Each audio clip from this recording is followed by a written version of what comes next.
Okay, so ఆలస్యం చేయకుండా ఇప్పుడు సాయి మాధవ్ బుర్రా గారితో మొదలు పెడదాం సార్. Speeches please sir.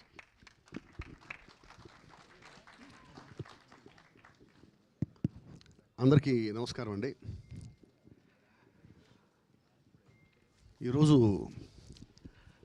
ముఖ్యంగా నాకు పర్సనల్గా చాలా ఆనందించాల్సినటువంటి విషయం ఏంటంటే, ఆనందం కలిగించే విషయం రాణాబాబు లాంచ్ చేయటం. ఎందుకంటే ఈరోజు రైటర్గా నేను ఇక్కడ నిలబడ్డాను, మీతో మాట్లాడుతున్నా అంటే దానికి కారణం కృష్ణం వందే జగద్గురు. ఆ సినిమా లేకపోతే నేను లేరు. క్రిష్ గారు నాలో ఉన్న రచయితని గుర్తించి నాకు ఆ సినిమాకి అవకాశం ఇస్తే, కొత్త వాళ్ళతో ఎందుకు ఇంకెవరి చేతన రాయించవచ్చు కదా అని చెప్పేసి ఒక్క మాట రాణాబాబు కానీ సురేష్ బాబు కానీ అన్నట్టయితే ఈరోజు నేను ఇక్కడ నిలబడేవాడిని కాదు.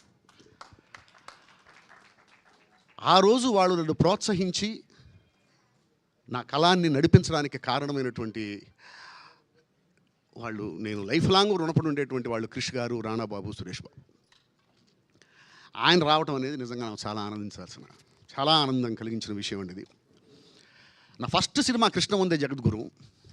12 సంవత్సరాల తర్వాత దేవకీ నందన వాసుదేవ, దానికి ఆయన హీరో, దీనికి ఆయన ట్రైలర్ లాంచ్ చేస్తున్నారు.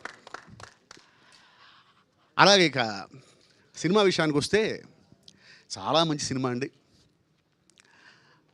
బాలా చాలా అద్భుతమైనటువంటి, ఈరోజు నేను చెప్తున్నాను ఇండస్ట్రీకి ఒక స్టార్ ప్రొడ్యూసర్ వస్తున్నాడు ఈ సినిమాతో, బాలకృష్ణ. ఎంత ఫ్యాషనేటెడ్ అంటే, డైరెక్టర్కి ఏం కావాలన్నా సరే, ఎందుకు అంత అవసరమా, ఇది చేయొచ్చు కదా, దీంతో వెళ్ళిపోవచ్చు కదా అని అనవసరమైనటువంటి నస పెట్టకుండా, నస అంటే డిస్కస్ చేయకుండా, అప్పుడప్పుడు ఆ డిస్కషన్ కూడా అవసరమే, దాని నస అనకూడదు, తప్పనేశాను. ఆ డిస్కషన్ కూడా పెట్టకుండా వాస్తవంగా ఏవి కావాలంటే అది ఇచ్చి, తను నమ్మినటువంటి కథని, తను నమ్మిన దర్శకుడిని, ఆ దర్శకుడు ఏమి చెబితే అది చేస్తూ, ఆ కథకి ఏం కావాలంటే అది ఇచ్చినటువంటి నిర్మాత బాల. ఫస్ట్ సినిమాకే ఇలా చేశాడు అంటే నిజంగా ఎంత గొప్ప నిర్మాత తను అవుతాడో మీరు